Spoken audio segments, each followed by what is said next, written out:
Hello friends and welcome to the Exams Made Simple, and we are back again with the Hindu complete newspaper analysis for 9th of August 2020। तो 9 अगस्त 2020 का complete Hindu newspaper analysis देखेंगे। Before we start, those who want to join the UPSC mains test series or UPSC revision series for the prelims of 2020, they can join us from the links given in the description comment section below। आप वहाँ पे join कर सकते हैं। Syllabus की link भी मैं नीचे डाल देता हूँ, जो भी टेस्ट सीरीज का सिलेबस है उसका डेट्स वो सारा मैं डाल दिया है। इसके अलावा जो टेलीग्राम चैनल को या हमारे CSAT चैनल को ज्वाइन करना चाहते हैं, जिसमें CSAT मैथ्स रीजनिंग ये सारी चीज़ें पढ़ाई जाती हैं, तो नीचे उस CSAT चैनल की भी लिंक दी है, तो please join us there as well. काफ़ी अच्छे से आपको कंटेंट वहाँ पढ़ाया जाएगा एक एक करके, ठीक है ना। So these things are for you and those who like the video. अगर आपको पसंद आती है तो please do like it and do share it with your friends. Okay, so let's start with the questions first, जिनके answers आपको करने हैं। Please do attend these questions. मैंने पहले भी कहा है कि ये 3 क्वेश्चन नहीं होते, 3 टॉपिक होते हैं जो कि आप तैयार कर सकते हैं। पहला है which of the following had recently became the first country in the Arab world to produce nuclear energy। ठीक है ना। Options are A Iran, B UAE, C Kuwait या D Saudi Arabia. Question number 2 is consider the following statements with respect to Asian Infrastructure Investment Bank. तो Asian Infrastructure Investment Bank के regarding statements दिए हैं, आपको बताना है कौन सा सही है। First statement is saying it is a multilateral development bank with a mission to improve social and economic outcomes in Asia. दूसरा है it is headquartered in Beijing China. Third statement is saying membership of AIIB shall be open to members of International Bank for Reconstruction and Development or the Asian Development Bank. Which of the following statements are correct? 1 and 2 only, 1 and 3 only, 2 and 3 only या 1, 2 and 3। तीसरा question है consider the following statements with respect to electronic vaccine intelligence network eVIN, यानी कि electronic vaccine intelligence network के बारे में क्या statement सही क्या गलत। First statement is saying it is innovation technological solution aimed at strengthening immunisation supply chain system across the country. Then second is it is being implemented under the National Health Mission by Ministry of Health and Family Welfare। तो कौन सा statement सही कौन सा गलत, 1 only, 2 only, both या none। So these are the 3 questions for you today। Please do try to answer these questions। Let's start the news analysis part। Kerala crash toll hits 18 probe begins. अब यहाँ पे crucial, अब आप सबको पता है कि अभी केरला में एक बेसिकली एयर इंडिया का एक फ्लाइट थी जो कि क्रैश कर गई, and the reason is saying जो आया है वो है overshooting the runway of the Calicut international airport at Karipur. याद रखिएगा, overshooting the runway of Calicut international airport at the Karipur. Overshooting the runway मतलब कि ज्यादा, देखो क्या होता है कि कई बार आपको एक फिक्स्ड डिस्टेंस ट्रेवल करता है। जैसे जब आपने कभी अगर आपने ट्रेवल किया तो आपको पता होगा, जैसे फ्लाइट जब पहले चलती है तो पहले वो रनवे के ऊपर ऐसे ऐसे ऐसे करता है, फिर उसके बाद वो टेक ऑफ होता है, ठीक है ना। ऐसे जब लैंडिंग होती है तो टच डाउन होता है, उसके बाद थोड़ा डिस्टेंस कवर करता है फ्लाइट, है ना। तो ये बेसिकली क्या होता है कि एक फिक्स्ड डिस्टेंस होता है, ऐसा नहीं कि अनलिमिटेड कितना भी चल सकता है। जब आप इसको ओवर शूट कर जाएंगे तो ऑब्वियस सी बात है, या तो कोई एक्सीडेंट हो सकता है या फिर कोई वैसी समस्या हो सकती है। अब ये स्पेशली करीपुर में या केरला में क्यों हो रहा है? Because of the type of the airport which is there. यहाँ कहा जा रहा है कि ये है table top runways, they are known as table top runways. इनको टेबल टॉप रनवे कहा जाता है। टेबल टॉप रनवे क्या होता है? It's an airport build on the top of a plateau और हिली सरफेस। याद रखिएगा, it's an airport build on the top of a plateau और हिली सरफेस, ठीक है ना। विद वन और both ends of the runway overlooking a drop. जहां पे एक एंड के बाद एक ड्रॉप होता है। देखो यहाँ पे, देखो ये रनवे अगर यहाँ इसके इस पॉइंट के आगे, देखो इस पॉइंट के आगे अगर ये निकल जाएगा तो ये ड्रॉप में चला जाएगा, ड्रॉप कंडीशन में। This can cause accident. तो यही होता है टेबल टॉप रनवेज, है ना। This increases the possibility of injuries और फैटेलिटीज इफ पायलट अंडर शूट्स और ओवर शूट देयर अप्रोच। अगर ओवर शूट हो जाएगा तो यहाँ पे फिर एक्सीडेंट की संभावना बढ़ जाती है। There are 5 table top runways in India. Kozhikode Kerala में, मैंगलोर कर्नाटका में, शिमला हिमाचल प्रदेश में, पैक्योंग सिक्किम में एंड लैंगपुई आपका मिजोरम में। तो these are the 5 table top runways in India. Kozhikode Kerala, Mangalore Karnataka, Shimla Himachal Pradesh, Pakyong Sikkim, Lengpui in Mizoram. So याद रखिएगा ये सारी चीजें आप, ठीक है ना। आगे हम आपको जब नेक्स्ट आज का जो FAQ वाला सेक्शन आएगा उसमें तो ये पूरा एक्सप्लेन ही किया है, तो वहां पर मैं आपको बाकी की डिटेल्स बता दूंगा। आगे मूव करते हैं, देखते हैं क्या इंपॉर्टेंट है। तो यहाँ पे NGT has directed DDA to act against pollution in a lake. तो दिल्ली में बेसिकली कुछ लेक्स के नाम आए हैं जिनका पॉल्यूशन हो रहा है, एंड NGT ने डायरेक्ट किया है दिल्ली डेवलपमेंट अथॉरिटी को कि आप एक्शन लीजिए इस पॉल्यूशन को रोकने के लिए। तो यहाँ पे जो लेक्स के नाम है याद रखिएगा, वो है Sanjay lake and Sanjay lake park near Mayur Vihar. तो ये है Sanjay lake and Sanjay lake park near the Mayur Vihar, जहाँ पे पोल्यूशन के कारण एनजीटी ने, एनजीटी का आप सबको पता है एनजीटी एक्ट 2010 के अंतर्गत बना था, है ना। इट्स ए स्टैट्यूटरी बॉडी, याद रखिए it's a statutory body and it India is the third country to have NGT like mechanism, but India is the first developing country to have a separate tribunal for environmental related cases, first developing country. लेकिन overall world की तीसरी country है। First country was Australia, second country was New Zealand, ठीक है ना। And they are not bounded by the code of civil procedure 1908, but they are guided by the principles of natural justice. Remember this. दो acts है जिनको ये monitor नहीं करता है, wild life protection act of 1972 and forest act of 1927 7227। इसी को अभी रिसेंटली फॉरेस्ट ड्वेलर्स एक्ट 2006 कहते हैं इसको, ठीक है ना। तो फॉरेस्ट ड्वेलर्स एक्ट 2006 को भी नहीं देखता है, याद रखें। These are the things which are regarding NGT. NGT की बेंचेस कहाँ पर अगर आप बता सकें तो वो भी सीपीसीबी, मैंने कोड आपको दिया है, सेंट्रल पोल्यूशन कंट्रोल बोर्ड, वही बेंचेस हैं यहाँ पे। सी से कलकत्ता, पी से पुणे, सीपीसीबी ना, तो फिर सी से आपका चेन्नई एंड बी से आपका भोपाल है, याद रखिएगा, ठीक है ना। आगे मूव करते हैं, देखते हैं और क्या इंपॉर्टेंट न्यूज आइटम्स है जिनके बारे में हमको डिस्कस करना है। You can move with me as well. And यहाँ पे देखो WHO officials warns against vaccine nationalism. अब यहाँ पे एक टर्म, यहाँ पे WHO के ऑफिशियल ने बोला कि वैक्सीन नेशनलिज्म से हमको बचना चाहिए। वैक्सीन नेशनलिज्म का मतलब मेरे को आपको बताना था, बेसिकली इस न्यूज़ को मैंने इसीलिए सेलेक्ट किया है। वैक्सीन नेशनलिज्म का मतलब होता है कि कोई भी कंट्री ये ना सोचे कि अगर वो वैक्सीन बनेगी तो वो उसकी कंट्री के लिए बनेगी केवल। तो ये बात यहाँ पे ऑफिशियल ने कहा है कि ये चीज़ दिमाग में नहीं आनी चाहिए किसी भी कंट्री के, कि अगर वो कोई वैक्सीन बनती है तो वो केवल उनकी कंट्री के लिए बनेगी या उनके नेशनल्स के लिए बनेगी, ठीक है ना। सो this is what the thing, क्योंकि ये ग्लोबल इशू है, इट्स अ पैंडेमिक, कोई एक कंट्री रिलेटेड इशू नहीं, इट्स अ पैंडेमिक। एंड जब भी कोई पैंडेमिक जैसी सिचुएशन होती है तो वहां पर ये नहीं होता मेरा हमारा नहीं होता। This is the thing which is you should remember. Vaccine nationalism was being used to describe the fact that many countries are only thinking about their own population, they are thinking about their own population and not the global world. वो पूरे world के बारे में नहीं सोच रहे हैं, केवल अपनी कंट्री के बारे में सोच रहे हैं। So this should not happen. Nationalisation of vaccine should not happen, कि एक आप वैक्सीन नेशनलिज्म लेके शुरू कर दो, ठीक है ना, बोलने को यहीं के लिए बस होगा।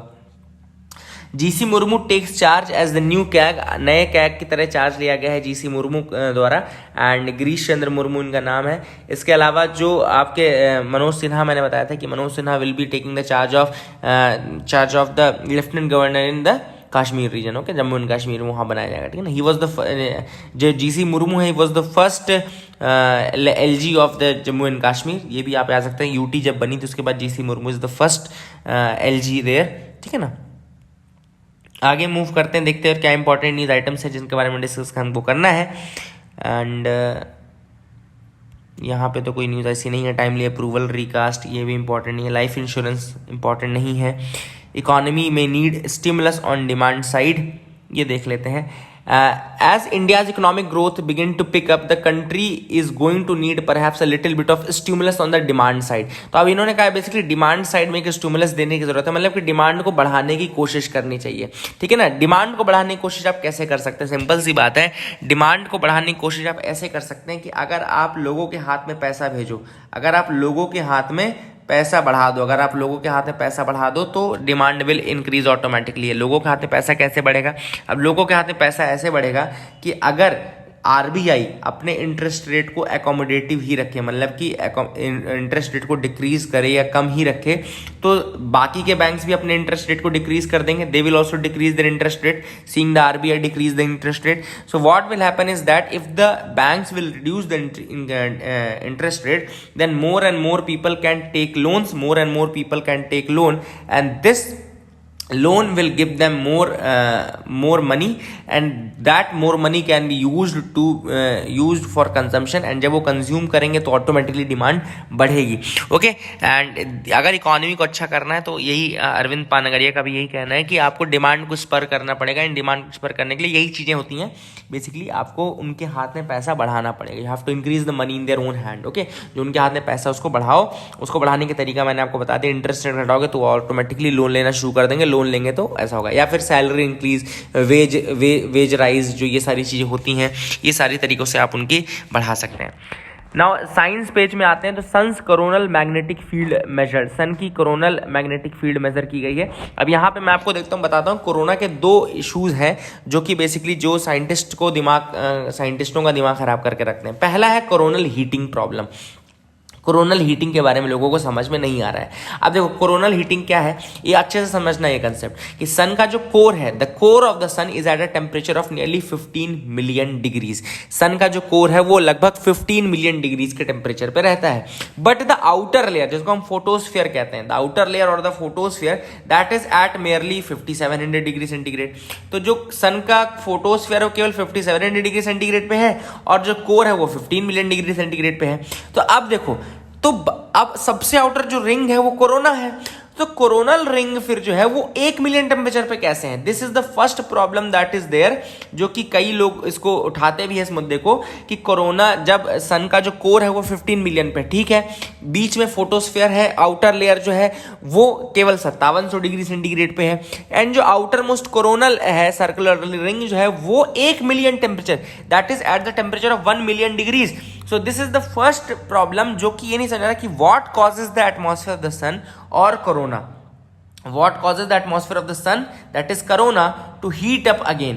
Okay, though the surface that is photosphere is cooler than the interior, interior से कूल तो उसका सरफेस ही है, तो फिर जो उसका एटमॉस्फेयर है या फिर कोरोना जिसको हम बोल सकते हैं, जो आउटर मोस्ट है, एटमॉस्फेयर की तरह काम करता है कोरोना, वो फिर इतना ज्यादा गर्म कैसे है? This is the first heating problem जो कि कोरोना के रिगार्डिंग पजल में रखती है साइंटिस्टों को, जो वो समझना चाहते हैं। Second thing is that of the solar eruptions. Second दूसरी जो चीज है वो सोलर इरप्शंस की। The other set of question concerns the mechanism of eruption of the sun, sun के इरप्शन के मैकेनिज्म को समझने के लिए, that is solar flares and coronal mass ejection. एक सोलर फ्लेयर नाम की चीज होती है, एक कोरोनल मास इजेक्शन नाम की चीज होती है जो कि सन से निकलती रहती है, and they are driven by the magnetic reconnections. Okay, magnetic reconnections से उनका संबंध है। अब मैग्नेटिक रिकनेक्शन का मतलब क्या होता है? देखो लिखा हुआ है, magnetic reconnection is a process where oppositely polarity magnetic field lines, opposite polarity की मैग्नेटिक फील्ड लाइंस जहां पे कनेक्ट करती हैं, and some of the magnetic energy is converted into heat energy and also kinetic energy. ठीक है, तो एक magnetic reconnection का मतलब एक ऐसी प्रोसेस से है जहां पे अपोजिटली चार्ज्ड पोलैरिटी की जो मैग्नेटिक फील्ड लाइंस हैं वो कनेक्ट होती हैं, where the opposite polarity magnetic field lines connect and some of the magnetic energy is converted into heat energy and also kinetic energy. इनमें से कुछ मैग्नेटिक एनर्जी जो है वो आपकी हीट एनर्जी एंड आपके हीट एनर्जी और काइनेटिक एनर्जी में कन्वर्ट हो जाते हैं। ठीक है ना, and this generates solar flares और सोलर जेट्स, और यहीं से सोलर फ्लेयर या सोलर जेट का स्टार्टिंग होता है। ठीक है ना, तो please make sure you remember this as well. आगे मूव करें तो ये जो मैग्नेटिक उसके मेजर करने की जो टेक्निक है उसको बोलते हैं कोरोनल सीस्मोलॉजी और मैग्नेटो सीस्मोलॉजी। याद रखिएगा, जो टीम है उसने जो टेक्निक यूज की है to measure this magnetic field वो है unique technique known as coronal seismology और magneto seismology to measure the coronal magnetic field. Okay, तो कोरोनल मैग्नेटिक फील्ड को मेजर करने के लिए ये टेक्निक इस्तेमाल की गई है ना। This method requires the measurement of the properties of magneto hydrodynamic waves. Okay, इस मेथड में क्या किया जाता है? It requires the measurement of the properties of magneto hydrodynamic waves and the density of the corona simultaneously. तो इसमें फिर magneto hydrodynamic waves और कोरोना डेंसिटी ऑफ कोरोना, ये दोनों को एक साथ मेजर किया जाता है और वहां से फिर आपको मैग्नेटिक फील्ड की इंटेंसिटी और सारी चीजें निकाली जाती हैं। आई होप आपको ये जो दो इश्यूज थे कोरोना से रिलेटेड समझ में आ गए होंगे। मैग्नेटिक रिकनेक्शन का मतलब समझ में आ गया होगा, और ये जो मैग्नेटो सीस्मोलॉजी है अगर समझ में नहीं है तो ये टेक्निक का नाम याद रखना बस। ठीक है ना। Is there a case for issuing immunity certificates? Immunity certificate बहुत पहले जब कोरोना स्टार्टिंग हुआ था तब मैंने आपको बताया था, इंडियन एक्सप्रेस में आया था तब ये सॉरी, इम्यूनिटी सर्टिफिकेट का मतलब है एक सर्टिफिकेट देना ऐसे लोगों को जिनको एक बार कोरोना हो चुका है, जिनको कोरोना हो चुका है, जिनके अंदर एंटीबॉडीज है मान लो, तो ये बोला जाता है कि अब इनको कोरोना दोबारा नहीं होगा, या फिर अब ये लोग प्रोटेक्टेड हैं क्योंकि इम्यूनिटी डेवलप्ड है, एंटीबॉडीज इनके अंदर आ गई है, तो अब इनको कोरोना दोबारा नहीं होगा, ऐसा माना जाता है। ऐसा मान करके बेसिकली क्या बोला जाता है, ऐसा मान करके ये बोला जाता है कि अब आपको कोरोना नहीं होगा और आप वर्क पर्पस के लिए, काम करने के लिए ट्रेवल कर सकते हैं। Now you can travel for doing work and all, ये सब करने के लिए आपको ट्रेवल करने में कोई दिक्कत नहीं है। सिंपल सी बात ये है कि क्या ये इस तरीके के जो सर्टिफिकेट्स हैं, क्या ये पॉसिबल है, क्या ये किया जा सकता है, क्या नहीं किया जाता है, इसमें क्या कंसर्न्स हैं, वो सारी चीज़ें हम यहाँ पे देखेंगे। तो ऑथर ने यहाँ पे बेसिकली जो चीज़ें उठाई हैं वो एथिकल पॉइंट ऑफ व्यू से उठाई है। Okay, ethical point of view से उठाई। पहली चीज़ जो उन्होंने उठाई वो ये बोला है कि ये केस बाय केस बेसिस पे होना चाहिए। हम किसी भी व्यक्ति का, इंडिविजुअल का इम्यून रिस्पॉन्स नहीं जानते हैं। हम नहीं जानते कि क्या प्रॉपर्टीज़ हैं उस आदमी के अंदर, क्या प्रोटेक्शन उस आदमी को मिल रही है, या कितना श्योर शॉट है कि उस व्यक्ति को दोबारा कोरोना नहीं होगा। वी कैन नॉट जज दिस, एंड ये अभी बिल्कुल रिलायबल डेटा बिल्कुल मिला भी नहीं है, ठीक है ना। वैक्सीन बात होती तो अलग बात होती कि वैक्सीन गिवन इम्यूनिटी है। दूसरा देखो, next ethical quagmire would be whether to give such certificate to people who have had asymptomatic infection based on the antibody test. क्या हम सिर्फ एंटीबॉडी टेस्ट के बेसिस में ऐसे सर्टिफिकेट दे सकते हैं? क्योंकि antibody test do not quantify the amount of antibodies. ये नहीं बताती कि कितनी एंटीबॉडीज उनके अंदर हैं, तो वो केवल ये बताएंगे एंटीबॉडीज है। मान लो इतनी एंटीबॉडीज ना हो कि उस व्यक्ति को प्रोटेक्शन मिल पाए, ठीक है ना। और अभी दूसरा जो एथिकल कंसर्न ऑथर ने उठाया है वो है कि एक ऑलरेडी टेस्टिंग डेफिसिट चल रहा है।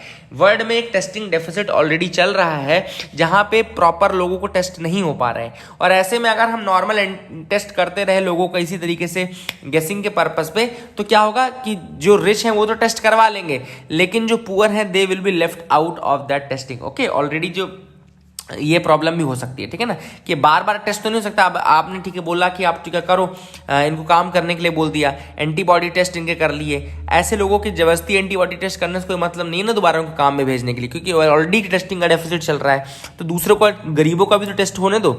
दूसरी जो प्रॉब्लम है वो है कि एंटीबॉडी टेस्ट रिलायबल भी नहीं है, क्योंकि not everyone infected produces the antibodies. देखो, not everyone infected produces antibodies and not everyone who has antibodies has developed this specifically SARS-CoV-2। तो हर वो व्यक्ति जिसको कोरोना है वो एंटीबॉडी नहीं शो कर रहा है, या हर वो व्यक्ति जो एंटीबॉडी शो कर रहा है, जरूरी नहीं कि वो SARS कोरोना वायरस 2 के कारण ही एंटीबॉडी शो कर रहा है। तो इस कारण से ये अनरिलायबिलिटी के कारण भी हम ये नहीं बोल सकते कि इम्यूनिटी सर्टिफिकेट देना या देना नहीं चाहिए, ठीक है ना। सो that is still not sure, और इस कारण से ये एथिकल कंसर्न्स को ध्यान में रखते हुए अभी एंटीबॉडी ये आपको इम्यूनिटी सर्टिफिकेट्स, यानी कि ऐसे सर्टिफिकेट के काम पर जा सकते हैं और they are immune and all, ये नहीं दे सकते आप। Pakistan map and border dispute. अब पाकिस्तान का मैप देखा जाएगा तो पाकिस्तान ने एक नया मैप निकाला है जिसमें उन्होंने पूरे जम्मू कश्मीर रीजन को अपना माना लिया है। केवल उन्होंने एक लाइन छोड़ी है स्पेशली फॉर द चाइनीज को उन्होंने जरूर पार्टी बनाया जम्मू कश्मीर में, तो उन्होंने वो चीज़ छोड़ दी है। इसके अलावा जूनागढ़ और मनावदार, ओके याद रखिएगा, ये भी याद रखिएगा, मनावदार और जूनागढ़, ये दोनों को भी उन्होंने क्लेम किया है। मनावदार एक फॉर्मल प्रिंसली स्टेट है एंड टेरिटरी है जो कि 1948 में हमारे गुजरात से मिल गया था। ओके, तो गुजरात का पार्ट है, ये इंडिया का ही पार्ट है। एंड मनावदार जो था फॉर्मल प्रिंसली स्टेट था, 1948 में हमारे पार्ट में आ गया था इंडिया के साथ, ठीक है ना। अब देखा जाए अगर तो क्या ये पाकिस्तान ये चीज पहले कर चुका है, तो similar map has been a part of school text book of Pakistan also for many years. Pakistan की स्कूल टेक्स्ट बुक का ये मैप बहुत सालों से हिस्सा बना हुआ है, ऑलरेडी हिस्सा बन चुका है वहाँ के लोगों को पढ़ाने के लिए, भटकाने के लिए, है ना। And what will be the impact of this cartographic warfare? So this changes in Pakistan position on territorial disputes with India. तो इंडिया के साथ उनकी जो टेरिटोरियल डिस्प्यूट है उसकी पोजिशन को ये चेंज करता है। क्यों, कैसे? क्योंकि अब वो पूरा का पूरा कश्मीर रीजन डिमांड कर रहे हैं। जो शिमला एग्रीमेंट में हुआ था उसको वो वायलेट कर रहे हैं। क्यों? क्योंकि शिमला एग्रीमेंट बोलता है ये चीज क्लियरली कि इंडिया पाकिस्तान का जो बॉर्डर डिस्प्यूट है वो एक बाइलेटरल डिस्प्यूट है, मतलब वो इंडिया और पाकिस्तान के बीच का डिस्प्यूट है। लेकिन ये जो डिस्प्यूट इस बार जो पाकिस्तान ने मैप निकाला है उसमें उन्होंने चाइना के लिए जगह छोड़ दी है, तो उन्होंने चाइना को भी उसका पार्टी बना दिया है, ठीक है ना।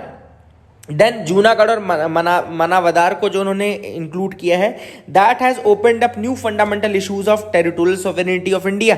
इंडिया की टेरिटोरियल सॉवरेनिटी के नए इश्यूज ओपन कर रहे हैं, क्योंकि मनावदार जो था it's a princely territory, it joined India on February 15, 1948। उसके बाद जूनागढ़ में हमारे सितंबर उसी साल हमने इनकॉर्पोरेट किया जूनागढ़ की टेरिटरी को। तो अब इस तरीके की चीजें जो है ये नॉर्मलाइज हो गई थी ऑलरेडी, क्योंकि इस्लामाबाद ने क्लेम नहीं किया था बहुत दिनों तक इसको, लेकिन अब दे आर अगेन क्लेमिंग, मतलब कि they are opening new ventures of territorial sovereignty between India and Pakistan.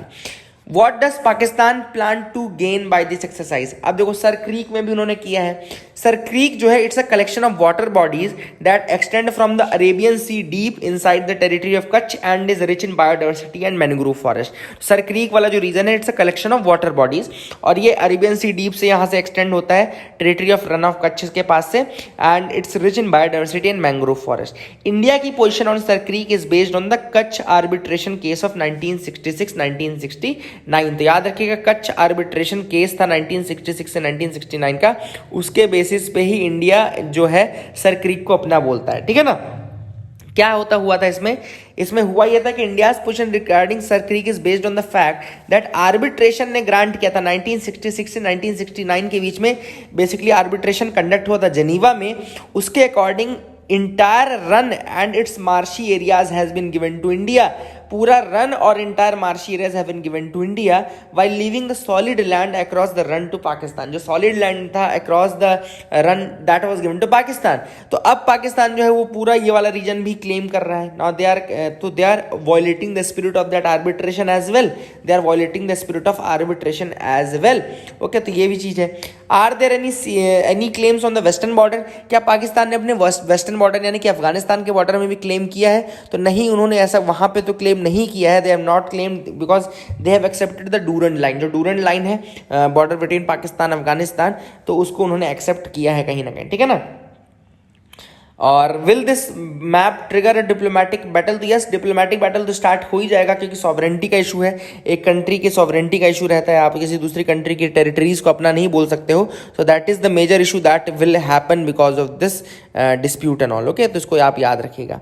आगे अगर हम मूव करें यहाँ पे तो वो है how can a table top airport B safer? किस तरीके से टेबल टॉप एयरपोर्ट को आप सेफ बना सकते हैं? अब देखो सिंपल सी बात है. सबसे पहले तो हम यहाँ पे एक बॉडी के बारे में पढ़ेंगे जिसका नाम है ICAO, international civil aviation organisation. ICAO जो है इंटरनेशनल सिविल एविएशन ऑर्गेनाइजेशन, वो एक स्पेशलाइज्ड एजेंसी है यूनाइटेड नेशंस की जो कि स्टैब्लिश हुई थी 1944 में. 1944 में स्टैब्लिश हुई थी to manage the administration and governance of the convention on international civil aviation यानी कि शिकागो कन्वेंशन. तो यहाँ पे दो चीज़ें बता रहा हूँ मैं. एक तो आपको ICAO जो कि स्पेशलाइज्ड एजेंसी है यूनाइटेड नेशंस की है, बनी कब थी? 1944 में बनी थी.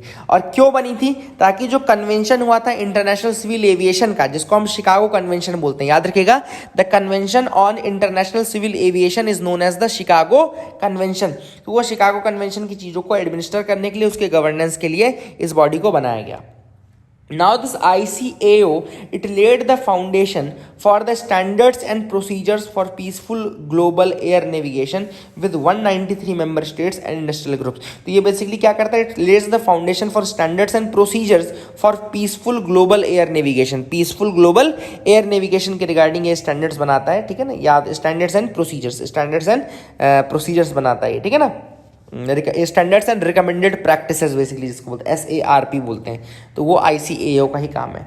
अब यहाँ पे देखो मैंने आपको बताया कि यहाँ टेबल टॉप एयरपोर्ट का इशू ऑलरेडी आ रहा है. अब देखो टेबल टॉप एयरपोर्ट कैसा एयरपोर्ट है? Which is built on the top of a plateau और अ हिली surface. Okay, top of a plateau और hilly surface with one or both ends of the runway overlooking a drop. ये मैंने already आपको ऊपर दिखा दिया था.